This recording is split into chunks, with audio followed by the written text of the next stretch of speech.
Now, cats, we're back again this week on the Balls from Ellwood show. With me, I have Nika Comet from the band Chase the Comet. You folks have an incredible story, but we'll get to that. But I want to actually kind of delve in first for anybody that's just tuning in, kind of give a little backstory to you folks and where you came from before we get into your whole Chase the Comet band. I wanted to ask you, were you both musical as children? I was definitely, well, musical. Well, I was singing all the time, and I was so pitchy that my parents couldn't stand that, so they needed to deal with that quickly. And they signed me up for a music school when I was 6. And talking about my husband, Alex, who also Yes. plays guitar for Chase the Comet and creates all the arrangements. He was not musical at all, and his family has nothing to do with music. Oh, wow. Yeah, he just saw that band that was called Король и Шут. It's a Russian band. He saw that on TV, and he fell in love with the style that he wanted to create his own band. So half a year later, he went and signed up for musical school himself, and he was like 12 or 13. Wow, it's amazing. You had mentioned that Alex wasn't from a musical family, but was your family musical at all? I'm coming from actors dynasty. Everyone in my family is pretty much an actor. Hmm. Almost everyone. My parents, my grandparents from one side. So they do sing occasionally, but they graduated from drama schools. And yeah, they didn't want me to be an actress, though. That's why I had to be a musician. Now, why do you feel they didn't want you to become an actress? Just because the business is so tough, or Yeah, I feel like my mom's motivation was that she basically didn't learn anything and she didn't know how to do anything else in life except for acting, and that's why she was, kind of struggling with working in the theater. And my dad was doing a completely different thing, which is like events and runway shows as a producer, as a director. So I don't know. I feel they are pretty successful, but they don't think so, and they wanted me to be more successful. So my mom always wanted me to learn languages, and English is not my first language, if anybody's wondering there. But yeah, it's I think mostly my mom's merit that I can speak my second language like this. what were your early musical influences? And do you know some of Alex's? Oh yeah, I do. Well, my early musical influences were what my parents were listening to, and they were listening to mostly foreign music, which is music in English and French. They were listening to like a lot of meditational music, kind of like Indian stuff, because they're into different cultures, and um, they definitely respected like Queen and Michael Jackson, like the widely respected artists that are now, I mean, they've always been like idols for generations. And for Alex, he fell in love with punk rock when he was around 12, and it all went downhill from there. He discovered ska punk, and he was listening Ah, to a whole bunch of Russian bands, because you that's. should tune into the show because it's primarily about horror films and ska punk. So Oh, really? yeah, I actually just put up a good buddies of mine, Joystick. I just recorded their set and I made a special out of that. You should check out. I bet you would dig them a lot. Oh, nice. Yeah. So he and that's actually kind of fun because so he was into ska punk, and he when he went to the musical school, he wanted to play the trumpet, but they told him his lips were too big, and that the trumpet class was already full, so they offered him to take trombone. Mhm. And he did, and he actually graduated from musical school in trombone, not in guitar. Wow, that's crazy. Yeah, yeah, and he actually opened up for a Real Big Fish, but not on trombone, on bass. No way. Yeah, yeah, and Yeah, so he was into ska punk and he was playing in different ska punk bands. And later he had hernia. And the doctor said it's because of playing trombone, because like the abs muscle Whoa. needs to be trained. I had an umbilical hernia before, and I'll tell you what, that's no fun. So No, it was not. He had like two surgeries and then he stopped playing. And can you believe it? About less than a month ago, it's been 12 years that he hasn't played, and now he got himself a new trombone and he's coming back to playing. So wow, that's awesome. yeah. What inspired you both to write music?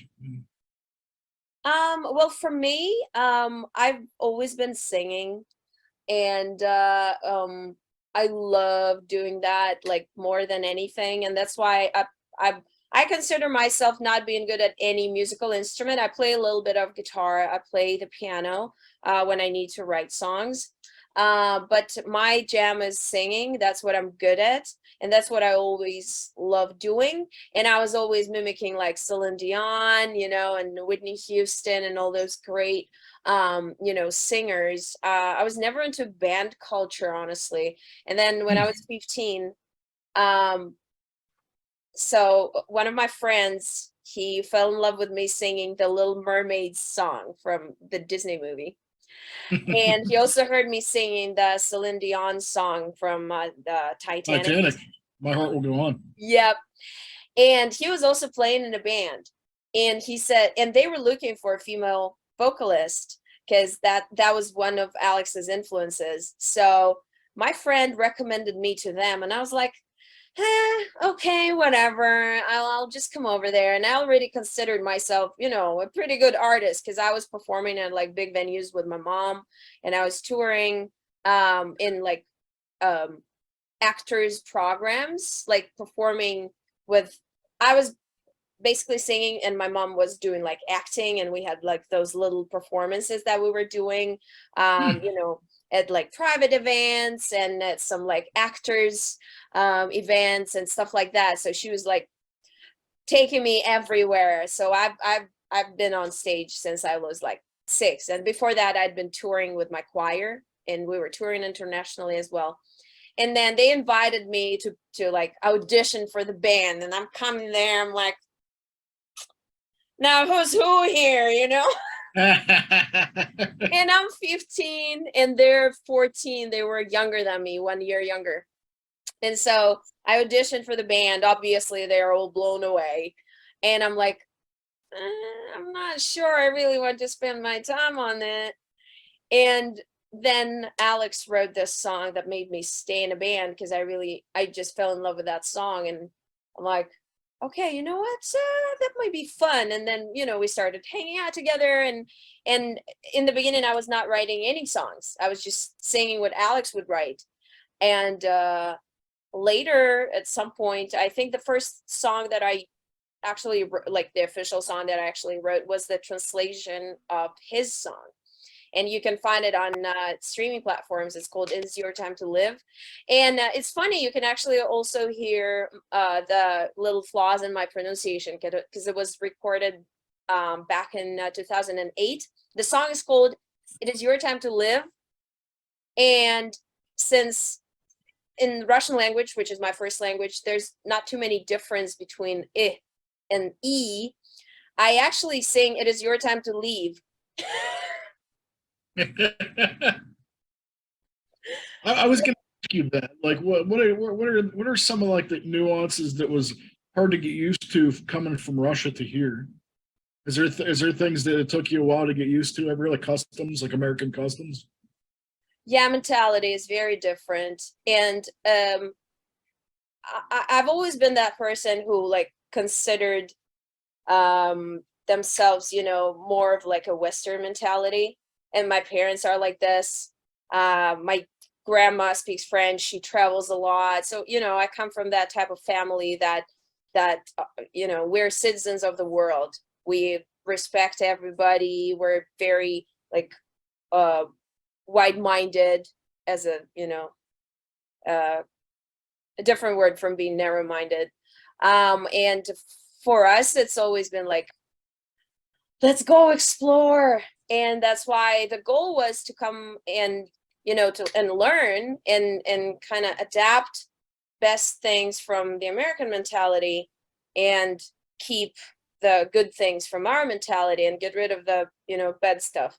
So when we came here, I remember like the first thing that really was very different. So my friend and I was giving a vocal class to my friend, and we got so into it, and we're just like singing stuff, and I'm like explaining to her, and then it was like past 10. It was like probably 10:07 p.m. And then there's a knock on the door, and we're opening the door, and there's a manager stand or like security, and they're like, "You guys are being loud." And it's literally 10:07.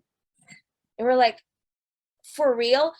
And I got so mad. I was like, we'll literally, like, we're not super loud, we're not having a party, we're just singing in the apartment, and someone already called and complained about us being loud.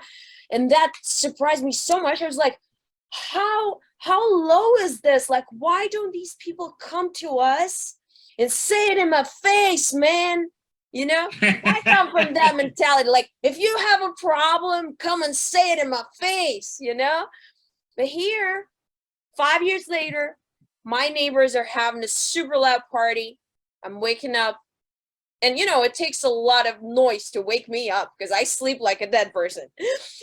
And I wake up, I'm calling the police, and I catch myself doing that. I'm like, wait a second, am I really doing this?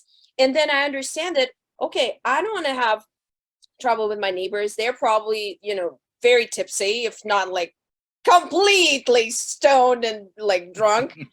And I just don't want to get out of my bed. I'm going to call the police, and they will come and they will talk to the people, nicely, and they will explain everything. And that's it. And I'm going to just keep sleeping in my bed, and that's why like the American people say, that's why we pay taxes, right? So that people who work for us could figure shit out for us.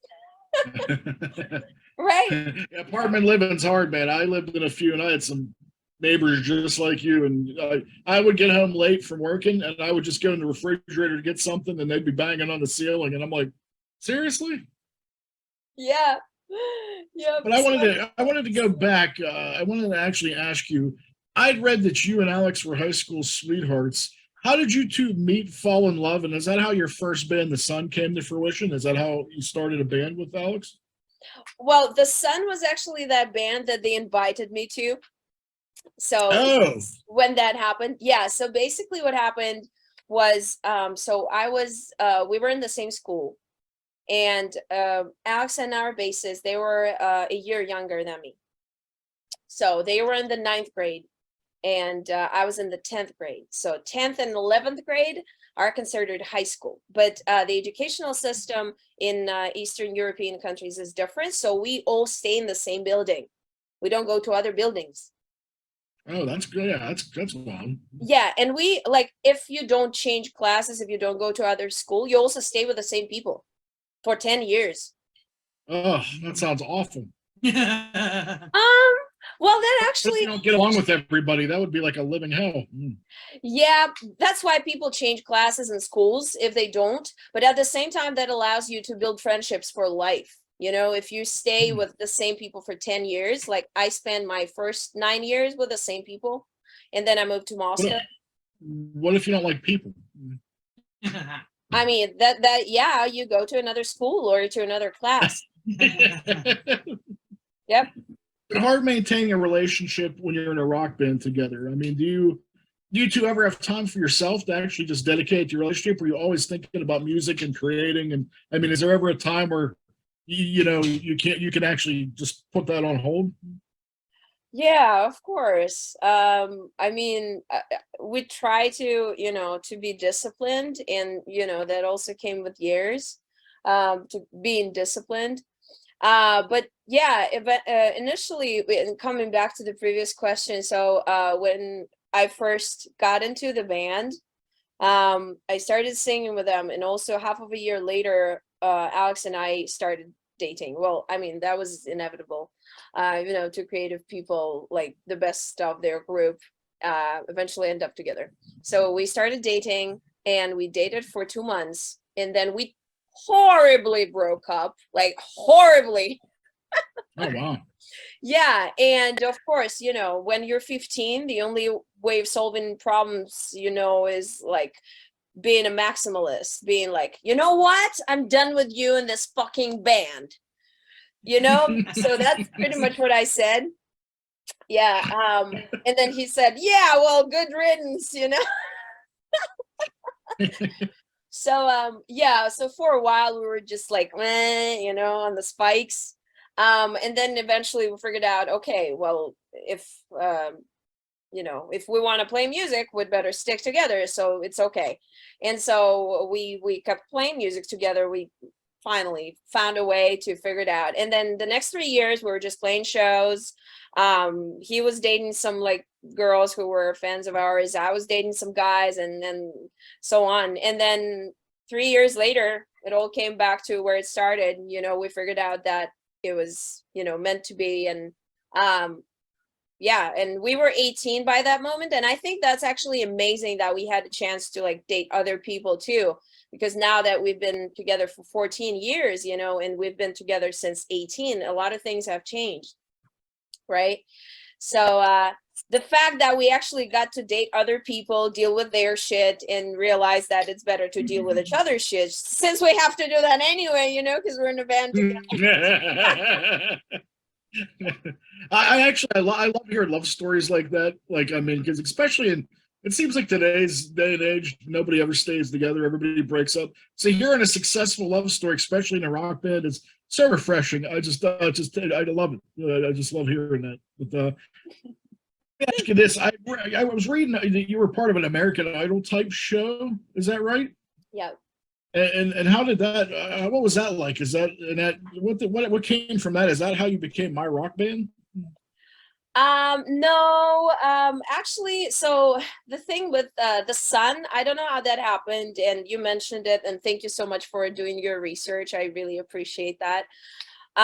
So our first band was called The Sun, which is the worst band name you can come up with, because it's totally unsearchable. And when we took that in 2005, I don't know, I think we did Google, but obviously, it was the dawn of the internet, and I don't know, probably we didn't give too much fucks about that either, that there's so many things that can be The Sun as well, and that it's kind of a little bit like childish for a rock band. But anyway, we got on the project with that band name, and that's how people knew us, because we were on the project for 2 months. We actually got to the final, but the problem was that the producers of the show, they had kind of like a long argument about who was going to win, and of course, things like that are usually planned out. And so they had to finish the show before it was actually scheduled to finish. So the show lasted for 2 months. It was scheduled to last for like, I don't know, 4 or 5. But anyway, the most important insights that we got from the show, well, first of all, and to whoever is watching this, you guys, if you have musician friends, please, I'm begging you, stop telling them they should go and audition for American Idol or shit like this. You do not even understand what they're signing up for, because, well, we think, okay, we're gonna get famous, maybe, right? Famous. You don't know, because you can be cussed out after the first show, right?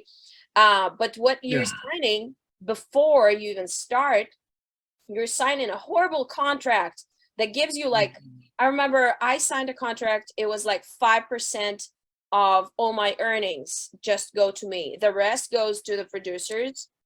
And I was the front woman. So my guys were getting like 3% of all the earnings. And then you have to record a shit ton of albums during a very short period of time. And you basically have to be a slave. Okay, so this is what's happening at those shows. Yes, because when they're providing you with this time on air, this is your net worth. And they are basically providing it to you for free. So you have to work it back. And when this back is going to end, nobody knows, because these contracts, they are for 5 or 7 years. Okay, so for 5 or 7 years, an artist signs up to basically be a slave to whoever is producing the show. And that's exactly what happens to at any one of those projects. And people just do not understand how it works. And the worst thing, okay, well, let's say you're Kelly Clarkson, right? She won one of those, like, I don't remember, American Idol or whatever it was called, right? Yeah. So let's say you're really amazing. She's amazing. I love her voice. And she actually made it somewhere, right? So people know her. She's got her own show and shit like that. So that was probably like a fair exchange, right? So she signed that contract, and in return, she actually got her net worth. She got exposure that actually got her somewhere. But think about all those artists who got in the show, got super excited, signed those contracts, and then got off after the 3rd or 4th airing, right? And then remember, everything they record and write for 5 or 7 years, it still belongs to the producers. So that still reverts back, whether you get thrown off or not, you're still contractually obligated for 5 to 7 years of everything you do. Yeah, and the thing is, if you were thrown off, it means that they're not going to invest money in you. So you're just going to sit there and be like, wow. That's it. And we were actually super lucky that the producers of the project that we were on, I think they had an argument with the producers of the channel. So they were the producers of the band that was based, like a bigger band that was promoted on that show, because they were the judges.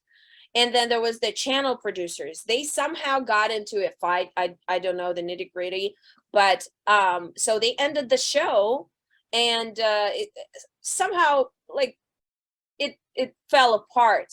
So we were not actually obligated to follow that contract.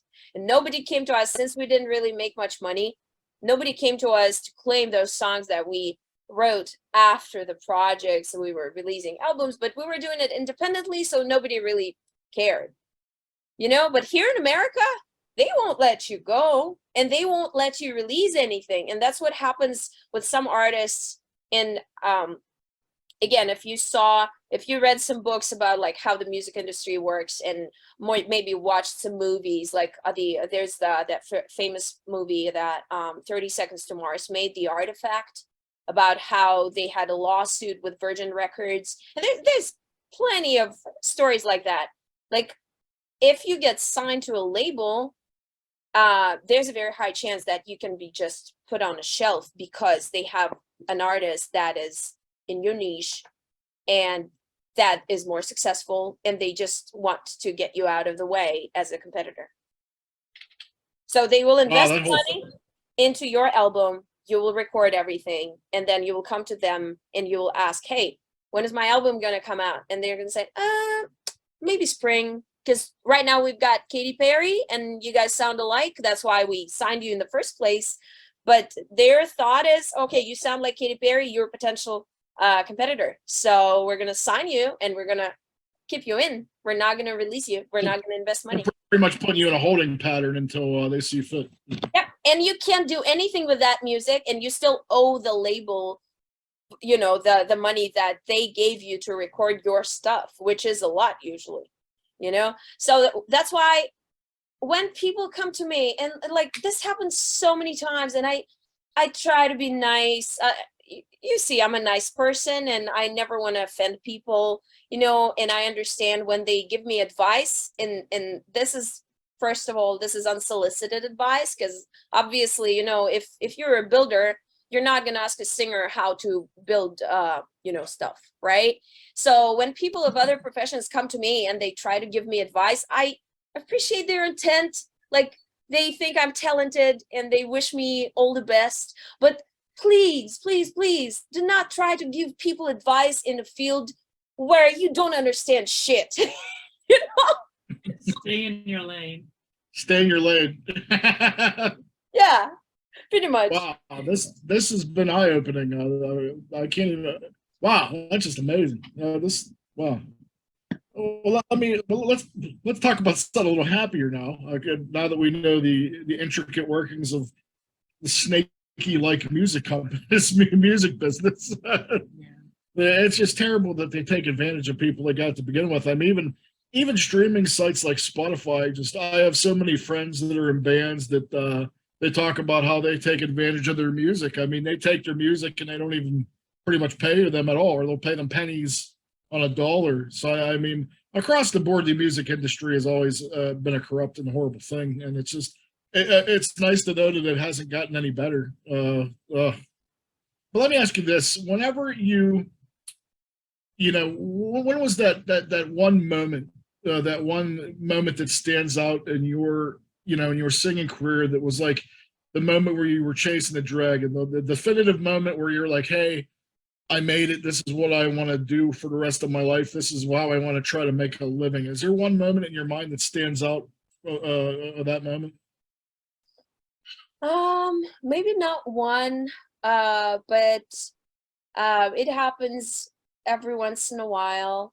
The thing is, and I feel like this should be applicable to anything you do in life. So if you're a smart person, you constantly check your choices, right? Like if you made a choice to be, and let's give a good example. Relationships, right? Okay, so I married this person 10 years ago, right? I made a choice to be with this person. Do I still choose to be with this person every single day? Or am I here just out of habit or out of fear to be single or out of any other motivation, right? And to me, the only reason why should be because I still choose to be with this same person, because I still choose to do music, to, and to enjoy it. And I constantly question myself about stuff like this, even as I said, about other things, not just about music.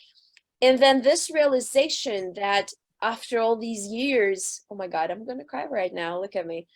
After all these years, you still enjoy this, and like you play, like even yesterday, we went to play this little our friend was throwing like a not a slumber party, but like an apartment little acoustic event, right? I love playing with a full band, like the drums and everything, like it's a totally different vibe. But just performing yesterday, especially after COVID, and we get to play more and more and more, and every time I do this, I came back like drunk with emotion yesterday. I don't drink, like we're straight edge. But yesterday I couldn't fall asleep until like 3 a.m. in the morning because I was like, that was just pure joy, you know? Amazing. I know exactly that feeling. I'm very passionate about things too, and I know that exhilaration you get when you do something that you're super duper excited about. What made you want to leave and come here when it seemed like you already kind of had a successful thing going? Okay, well, I would want to say it was because of politics. And especially now, again, right? I'm proud to be the example to show that not all Russians are assholes. Not all Russians support the BS that's going on there right now. I actually openly supported Ukraine, and I've got friends and fans in Ukraine. And fortunately, my family is not brainwashed. They also support, Ukraine, because we all have friends, and we're normal people, right? We're not brainwashed. But initially, when we came here for the first time in 2016, it was well, the desire for adventures, boredom anyway, feeling like there was a ceiling that was pretty achievable there, because we did achieve some success. I wouldn't say it's like mind-blowing success over there, but we toured. Alex opened up for Metallica in Linkin Park and Muse on biggest stadiums in Russia, in Ukraine, in Minsk, Belarus, and he also toured with like some other bands like 3 Days Grace, Hollywood Undead, and Seether, and you know, a lot of bands as a hired gun with another band. He was in another band that opened up for those American and Canadian bands. And I was touring with you know, a rock band as a backing vocalist, singer, and we saw the ceiling. You know, like, okay, so if we're famous here, we go perform at summer festivals every year, same festivals. We go to the same cities in winter when we go on tour, the same promoters, the same venues, same shitty fucking weather, the same shitty service. You know, it's like you want to have the highest work ethic possible. Like it's just a lot of people don't understand that, you know, and yeah, it was the will to, and we understood we would have to build everything from scratch, and we thought, okay, well, if we want to do that, it's time to do that before it's too late. So that's what we did. Once you came here, you started playing some iconic venues like the Whiskey A Go Go, the Viper Room, just to name a few. How did you get established when you first got here? And was there anybody that was willing to give you a hand? Maybe get your foot in the door over here? Well, first of all, I don't really think we're that established yet. I mean, we're in the process. Unfortunately, I mean, there were definitely people who wanted to help. And I would definitely say that most of all, it was fans of our music from all over the States, mostly the States, but there were people from Canada, there were people from Australia, New Zealand, mostly from the US. And they were fans that we found online, and they heard us and they supported us. And, you know, it was them who gave us the inspiration and the, you know, the drive to actually wanting to go and see them. You know, we had one fan in San Antonio. We booked a show for him. Like, there were literally no people at that show, but the guy realized we came to play in San Antonio for him. Ruben, if you watch this, you know it's you, right? So yeah. And I love hearing stuff like that. That actually just, oh, you're gonna make me cry now. Jeez. Yeah, and then hear people so.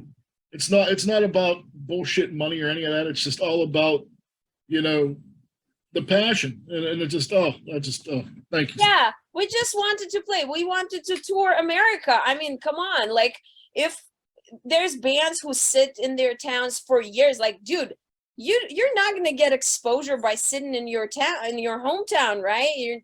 What are you going to do? Like, play for your friends for 1,000th time? You got me, right? But like, here, I would say most people would just do blah blah blah, you know, and this is really, and again, like, I don't want anybody to take this personal, but there's one thing, and this is probably a lay people, but you guys will tell me.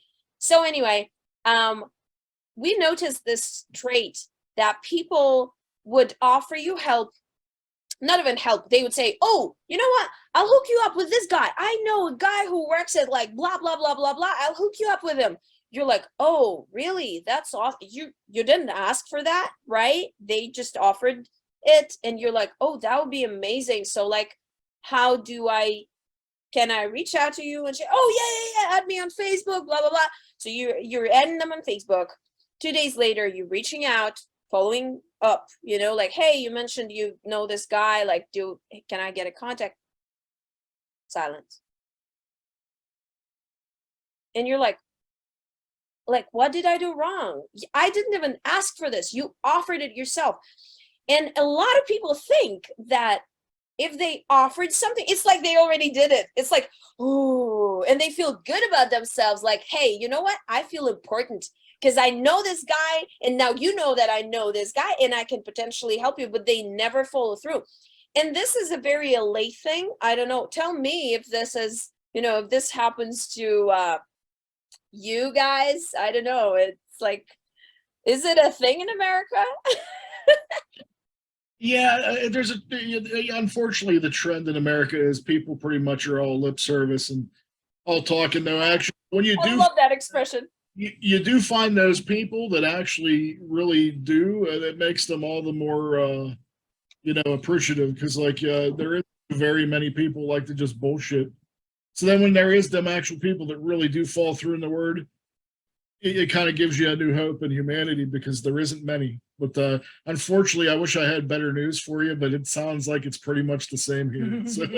Yeah, well, what I really love, I really love going to smaller towns because people there are more genuine and they actually, and this is the kind of thing that I love from me being Russian. If I say something, I'll do something. Like, hey, I'm gonna be there. If I say I am going to be there, I will be there, because from where I come from, you gotta stand for your words. If you Yeah, don't we're very do what much you like say- that, and unfortunately, everybody we know is not. So it's Yeah, and- so like if I Oh. can't go somewhere, if I'm not sure, or if I don't want to, I might say, let's see. But I'm not gonna say, yeah, I'll be there 100% and then not show up, And yeah, we're the same way. But like I said, everybody else isn't. So I mean, it's to the point where we don't even really ask too many people to do anything anymore because it just turns into such a big production. It's not even worth it. So I mean, right. your own thing, and if people follow suit, yeah, that's great too. And have you noticed also after something like that happens, they kind of feel guilty and they start like ghosting you. Like, I didn't do anything wrong, dude. Like, like you didn't even ask for it, and then you're like, I haven't heard from Ted in like a month. Oh, that's right, he canceled out the last minute. So. Oh yeah, it's very much that way here. I wanted to tell you, I was checking out a lot of your videos this afternoon, and there was one in particular that I wanted to ask you about. You guys did this really cool video. I think the song was called "Young and Beautiful," and there was like, it's the first video I've ever seen that it's actually like virtual reality. Yeah. Oh, I'm glad you noticed. And like, I have a headset, and I'm like, this is such an innovative and cool thing. I don't think I've ever never seen anybody do something like that before. And I wanted to ask you, how did you film that? Like, how do you film? How does that even come to be? Because like my stepdaughter and I was sitting here watching it, we're like, wow, this is just such a really cool thing. So like it stood out in my mind. I wanted to ask you about it because I think it's really, really such a cool concept. Thank you. Yeah, your videos are just visually stunning. I mean, we sat here this afternoon. I watched it. I'm like, wow, how I don't know how you guys went under my radar. Like, I'm glad that we actually had it because, like, I think you have a new fan. So, but yeah, how do you come up with a concept like I mean, because in all honesty, you know as well as I do, most music videos nowadays are pretty redundant and doing a lot of the same things. And whenever you see something that's like a very new or fresh take or an innovative concept, I really it's something special. But like, yeah, I was curious, how do you even begin to start to do something like that? So I'll first answer about Young and Beautiful. So basically, Alex and I are mostly him. We're trying to always, be updated about like the tech stuff that appears, we don't want to be outdated and miss anything that's really cool. So the 360 technology has been around for a while. The problem with it was that before it was just too heavy. Like the files were so big that people were not able to enjoy them because either the internet was super slow or the quality wouldn't allow to like watch it full mode. And so at this point, the internet, pretty much everybody has, mobile internet that allows them to watch videos, right?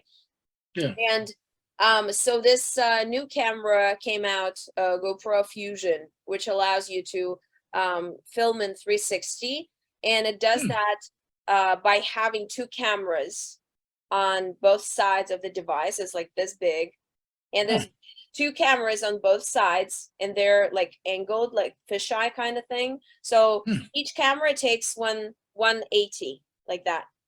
Oh. It's like a wide angle thing. And then you film on it, right? And then you put it in the program on your laptop or computer, and then you stitch it. So basically GoPro, I don't know why they stopped supporting it. Probably it was not really successful. People were having a lot of issues with that. We did. It took us a while to stitch that whole video. That's why we couldn't do like a full video. We had to actually edit it, which kind of interrupts the idea of immersion, but I think it still came out pretty good because I did the editing, and it was really hard working with those huge files, like gigabytes of information. But the thing is that you leave it stitching, and then after you get the whole 360 video. And we also have I don't know, again, if you watch this, but if the audience watched it, I would recommend watching it, because especially if you've never been to Los Angeles, California, that can be a pretty cool trip for you. So the idea was for us to be old in the beginning, and then slowly, by like escaping from, from a mental home or whatever, where we are, like just, hospital, by escaping, we kind of we feel younger, right? And by the end, we almost like young ourselves, right?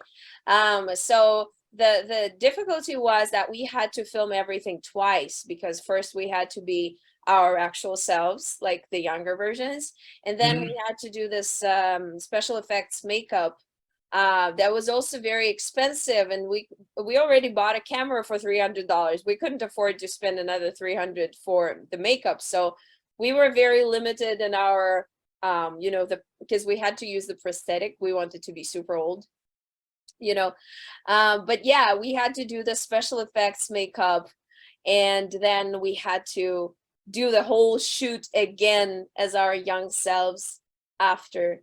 And the sun, we tried to follow the sun so that the sun is the same. And yeah, so it was basically 2 shooting days. Yeah, and we had to be very, very fast because we filmed in different locations here in LA. And we were basically just holding the camera. So that's how we filmed it. Because it's in 360, it doesn't allow you to have a cameraman. Oh, yeah. See, it's such a cool thing. I wanted to make sure I got to talk about that with you, but let me get to I got a couple more here for you. Please, I'm enjoying. If you're enjoying, I'm enjoying.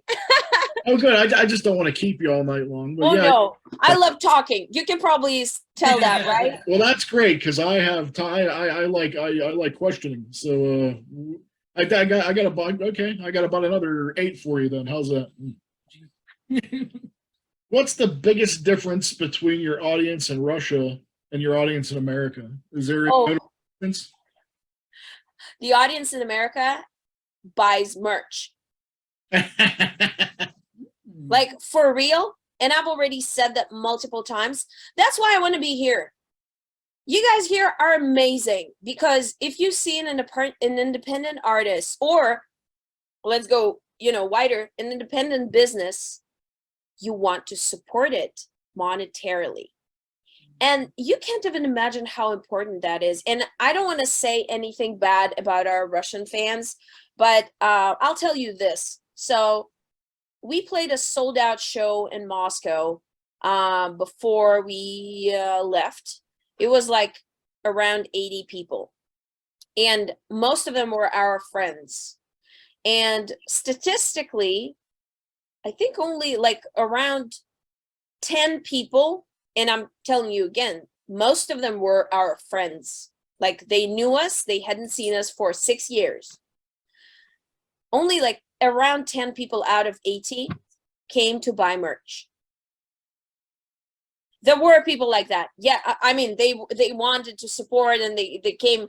I had my book that I wrote. They wanted to buy a book. But statistically, in America, we played shows for 10 people. There were cases like that. And it was on tour. Like, accidentally, it happened that there was no show for the show that we got booked. So yeah, like there was a misunderstanding with the venue. The previous promoter who booked us, he didn't put us on the calendar or whatever. So anyway, there were like 10 people, including the bartender, and 8 people out of 10 came to buy merch because they understood that we were on tour and we needed to pay for gas. And they also felt so sorry for the fact that there were only 10 people at the venue, and we still played an amazing show. Everybody enjoyed it, and they were just like going crazy. They're like, oh my God, I wish I could buy more, but I really want to support you guys because this is so amazing what you do, and you so deserve to have more people. And at least we want you to, and they even paid us. The venue even paid us for, for playing. So that is the difference, 80 to 10, 10 to 8. How about that? Well, that's good to hear because we are very passionate over here, and that is kind of a whole experience whenever you go to see your band. I mean, you go and you get the merch, you go and see the show. I mean, it is a very, it is a thing over here. So that's good. I'm glad they didn't rip you. So that's good. Speaking of shows that you've played, what's the best and worst memory you have about playing a show?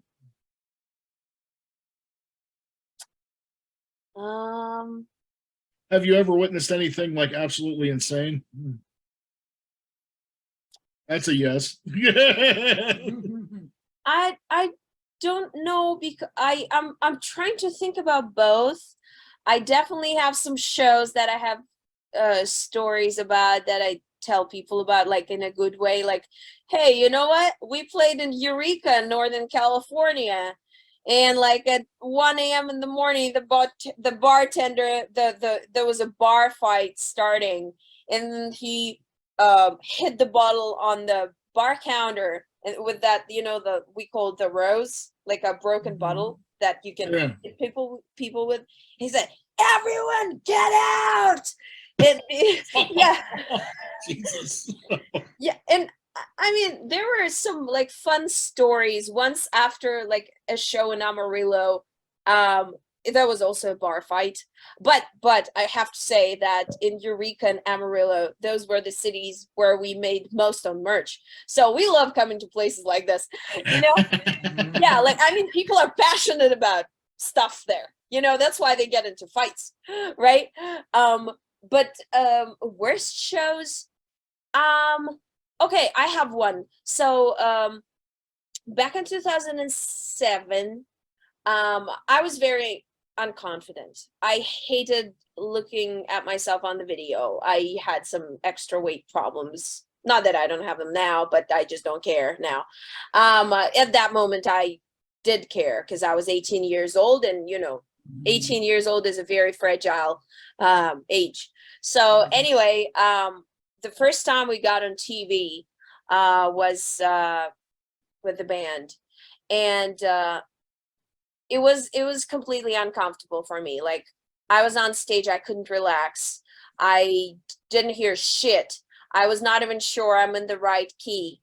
However, I didn't have any other choice. I just had to keep going, and I sang something, and I looked pretty bad. They did bed makeup for me, and then one of the judges. So the TV show that I told you about, that was the second season, where it was actually for bands. There were only bands, and we got to the finals. But there was actually another one a year before, the first season, where they had all types of artists, and we only got to the like preliminary round. We played once, and then we got thrown off. So one of the judges, after we played, how they give their competent opinion, and he said he was gay, like an old gay director. My mom actually knew him, and she had mentioned like he was an asshole. So he said, oh, you're all so tensed. We need to do something with you. Like, aren't you in a rock band? And I was tense because I couldn't relax on stage. Like, I couldn't hear shit. They didn't give us sound check or anything. We were the only live band playing there. Everybody else was like pop singers with barely undies on and like rappers and shit. And Oh. so he came up to me on stage and he put his tongue in my ear to relax me. Ew. Oh. Yeah. It died. Oh God. And that was just, I mean, up to these days, I can, like, if somebody did to me right now, this to me right now, I mean, they'd be probably like with a concussion in an emergency. But at that moment, I stood there, and that was, fortunately, that didn't make it to the final airing to the show, but I wanted to die, like, for real. I don't think I deserved such a treatment, even for the sake of, you know, hype or whatever. Like, I don't think you can do this to a person, just basically violating their privacy when Yeah, they're right. not even It's disgusting. 21. Oh, know, you should like- do that to anybody, age regardless. Oh, Yeah, can you it's imagine okay that? to put your hands on people. It's nasty. Ugh. Yeah, so I guess that was probably the Oh. most painful experience on stage that I've ever had. And I resigned from the band that night, and then I wrote a post about that on I don't know if you remember, there was a service for like live diaries back in the day. Hmm. Well, probably, I mean, there was some kind of thing like that in America. We had that in Russia, and my post was #1 for like a week or so. Oh, wow. But that was pretty much it. Like, after a while, I guess I learned to, I don't even know how I learned to live with that. Like, even right now, I drank a lot though. So yeah, maybe that helped. Well, that's a hell of an example. I was going to ask you, how did the pandemic affect your band? And I'd read that you're having visa problems. Are you coming over? Are you going to do a tour soon, or? Yeah, we have nine shows scheduled along the West Coast, all the way up north to Seattle. And hopefully we'll be able to play them, because our current O1 artist visa expires sometime in the end of September, and we need to apply for a new one urgently. And that was a little bit of a shock for us, because we just got this one in January, and we thought we would be able to extend. The problem was that with the pandemic, we couldn't do anything like a lot of people in the music industry. And I mean, I guess we're in a good position, because all we did, we canceled a tour that was scheduled for 2020, and then we had to wait for embassies to reopen, because we got our, so an O1 visa is a petition-based visa. So we applied in 2019. We got an approval in March 2020. And since then, we needed to go to the embassy to get the actual visa. So when your petition is approved, it doesn't mean that you actually get the visa. You have to go to the embassy. But the embassy is only, well, the embassies are only outside the country. There's no American embassies in America, right? So we had to wait until they all reopen, and we waited for 2 years. I had a horrible depression.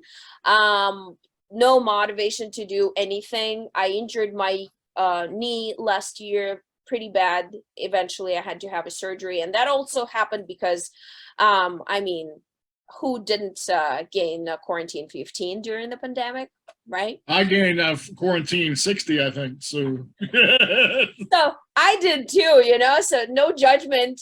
I got fat, and yeah, I played tennis, and my knee just said, you know what? You can't do shit like this when you're like big. So yeah, I ended up having a surgery in October. I'm still recovering, you know, trying to get back in shape. Not trying, I'm actually doing that, I mean.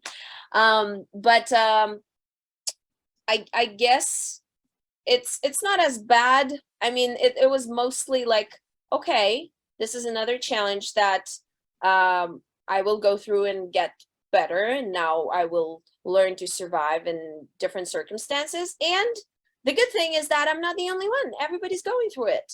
So together, you know, I'm just really sad that fear is fear is that emotion that drives so many people every day, because that's what the governments, and I'm super, I'm super anti like governmental and stuff like that. I feel like that's what they're waiting for. When you're scared, you're easy to control. So people, stop being scared. You can literally trip on a banana, whatever it's called. Banana what? Banana? Peel? Yes, exact. And you're gonna die. So stop being scared to get COVID. It's not a thing anymore. Now they have monkeypox, and they will have shit for us to keep us scared until we die. Okay, but that will eventually happen. So probably you should just, come to terms with that understanding, Is there anybody you'd like to work with that you haven't had a chance to work with yet? Yeah, I would really love to record a duo with Danny Worsnop of Askin Alexandria. Yep. What's the best advice anyone's ever given you? You talked earlier about people giving you advice that wasn't in the same profession or field, but is there anybody, like one key piece of advice that somebody gave you that actually was beneficial? I guess it's a mixture of people that I constantly listen to, and we do educate ourselves. We went to Tony Robbins's UPW last year, and we listened to a lot of gurus like Sadhguru, Osho, and it's just a mixture of like wisdom. And a lot of people are saying that, when they talk to us, we feel like we're much older than we are. And yeah, and I mean, and we look younger, so there's kind of like a little contradiction, but I would say I just try to learn from the people who you can learn from. Like if your neighbor is giving you advice and you're like, dude, like, what do you do? Play video games and you're giving me advice. I don't think it's very precious. But when people who actually achieved some success give you free knowledge and advice, you'd better take it. So yeah, I guess the best advice for anyone, and yeah, I can probably say my dad gave me this advice, like think less and just do shit, and and don't let your emotion rule you. What is your biggest pet peeve?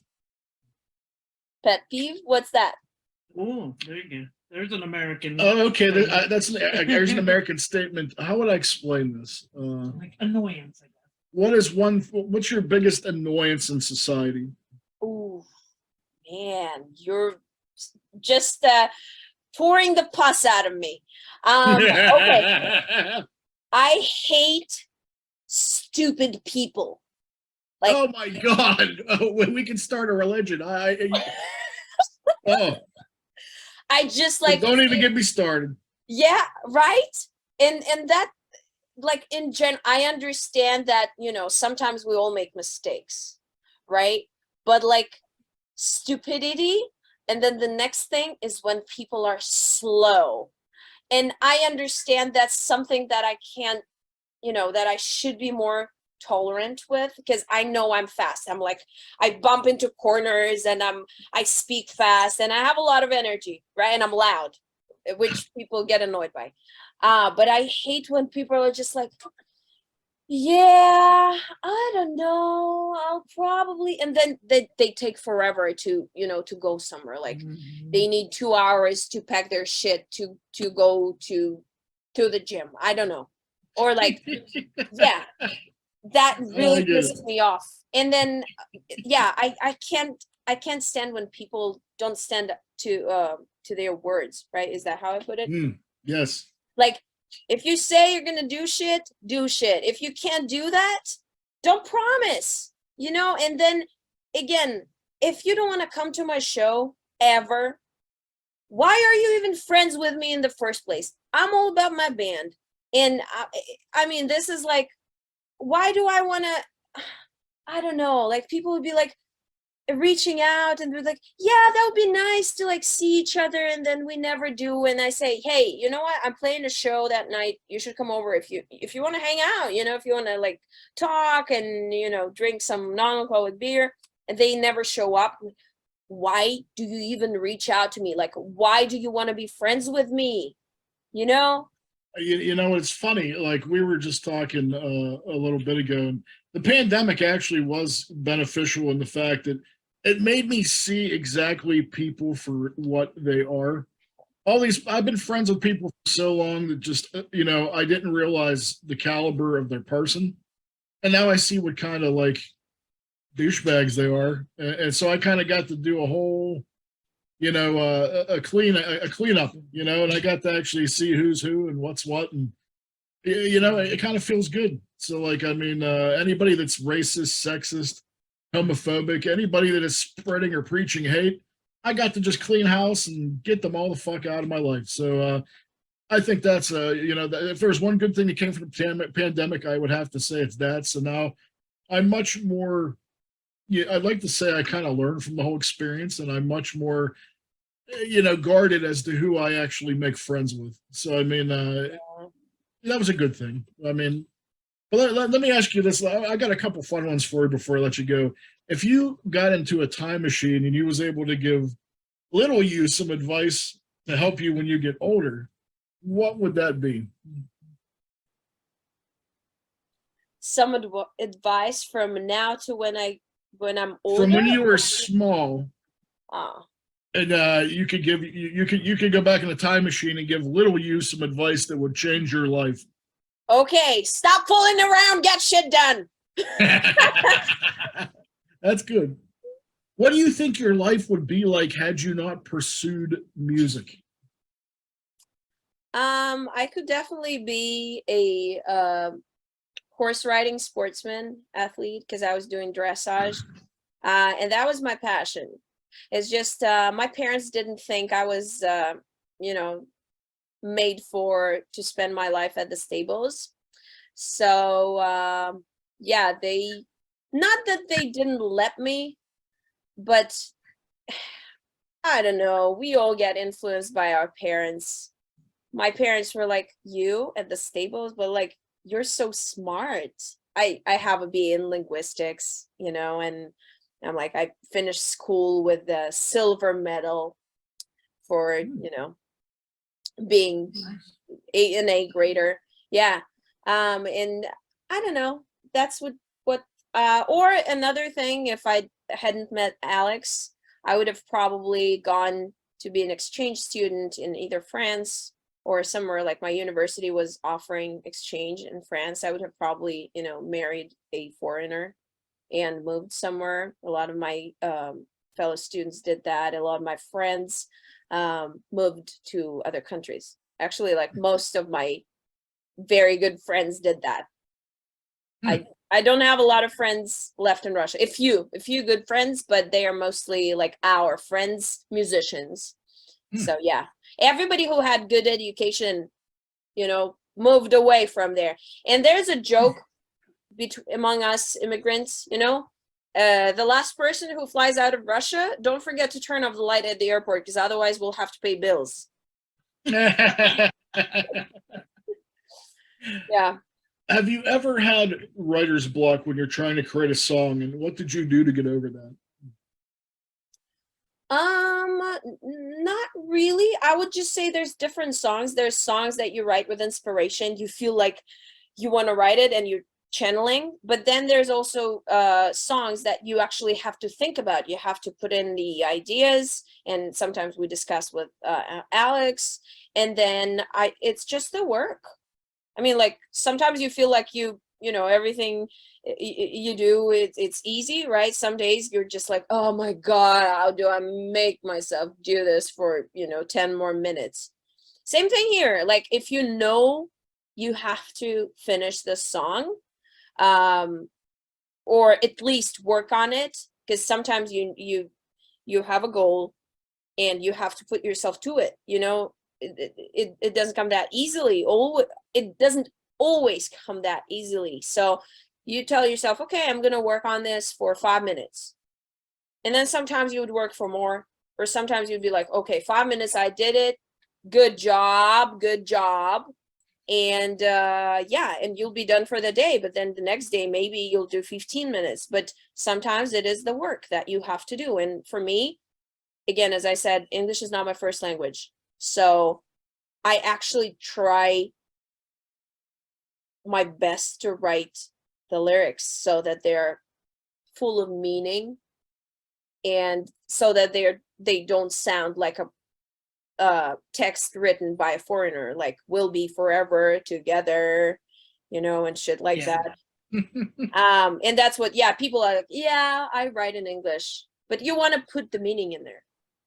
So yeah, sometimes you got to put in the work, and I use a lot of dictionaries. I use the synonym dictionary, the rhyme dictionary, the actual translator urban dictionary for some slang words. So it's a lot of work. What age do they start teaching English? What age did I start learning English or teaching to people? Yes. Okay. What age did you start learning English? So since I was listening to English speaking artists pretty much all my childhood, I think my dad introduced me to the alphabet when I was 5. And then since I was 7, I had a private teacher in both English and French. I also speak French. Did they require that in school?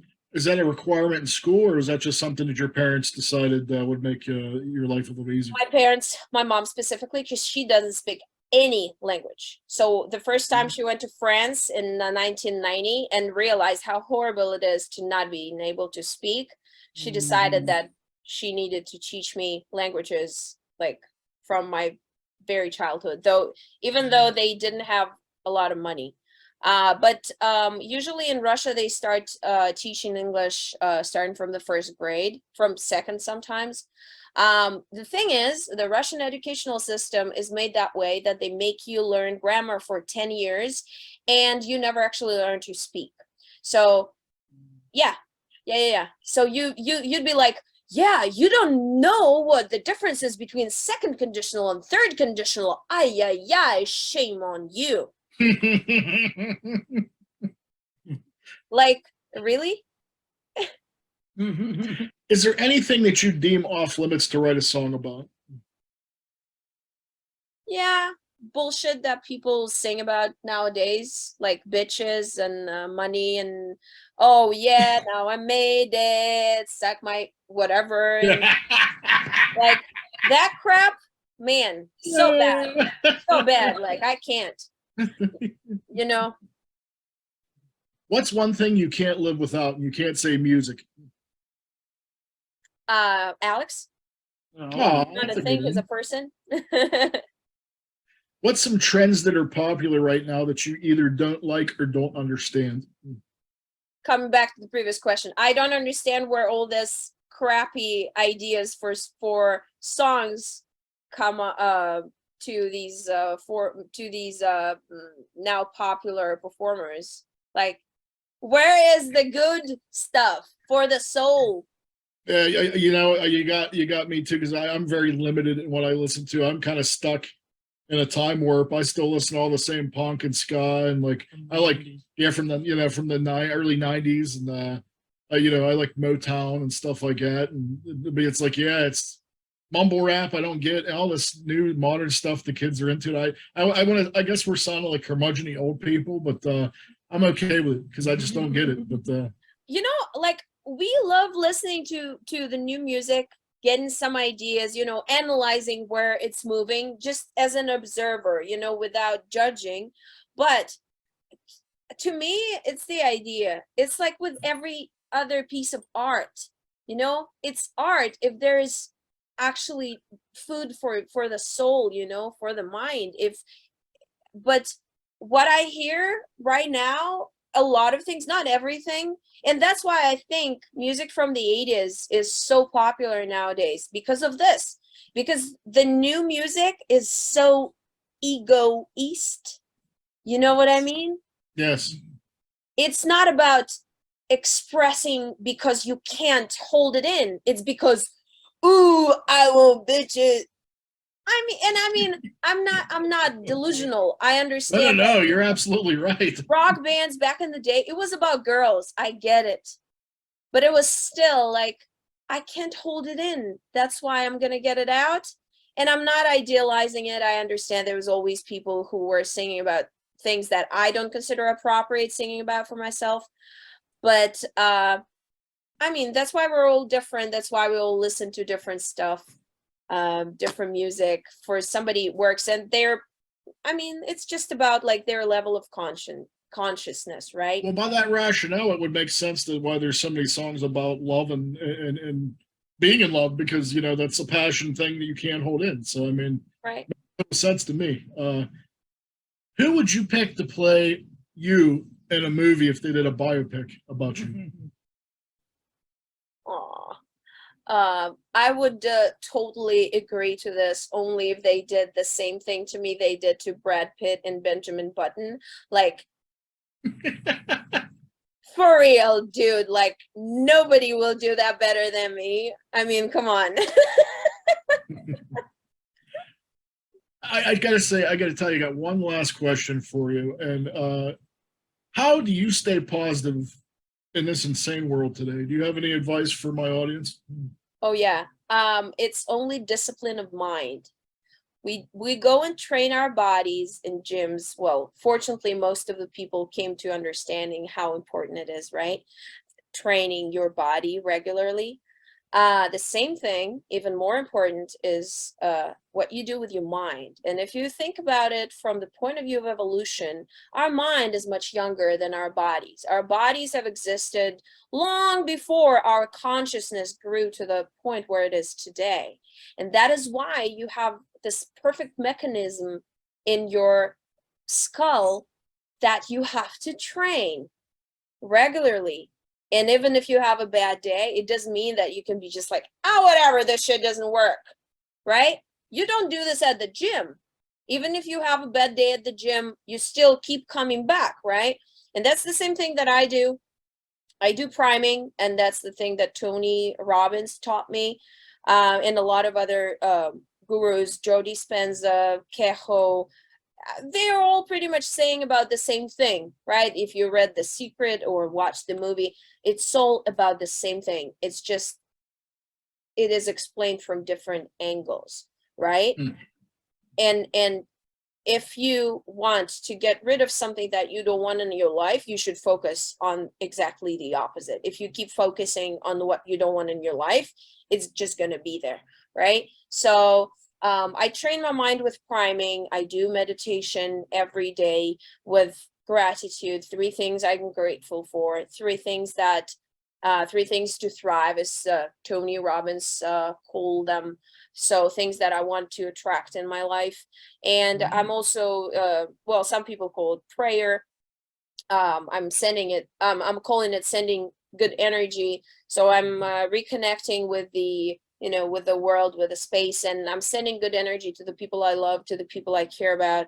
And I'm thanking myself for doing the work every day, for, staying disciplined and consistent, because I've been in very dark places in my life. I had depression. I had bipolar, I had panic attacks. And well, if it's not me, if I don't want to do the work, nobody else is going to do that for me. So that, people, you have to remember, you have to take responsibility for the shit that goes on in your head. And when you just find excuses, you just find excuses. Nobody's going to help you, right? So the most important thing is just discipline here, discipline everywhere else. And that's how you find happiness, because life is a process of change. If you stop, you die, and even if you're alive outside, you're dead inside, right? Because you're not growing, you're not evolving, right? So Well, I just want to thank you so much for being so candid and open. It was a delight talking to you. Last but not least, I just want to actually let my audience know, where can we keep up with Chase the Comet? So we have a new album coming out in September, and of course, you can find us on all socials. Just look for Chase the Comet. Instagram, Facebook, YouTube, and TikTok. These are the 4 where we're most active. Of course, you can find us on all digital platforms. We really appreciate all the attention, and we're also one of those artists who actually talk directly to fans. So if you reach out to us on Instagram, that's the best way to communicate. We actually get back to you. We talk, and we become friends with the people who support us and listen to our music. Well, it was nice to actually get to chat with you. It was nice to actually get to become friends here. Thank you so much for your time. Thank you for being a guest on my show. It was a Yeah. pleasure to talk to you so much. Peace and love. Peace and love.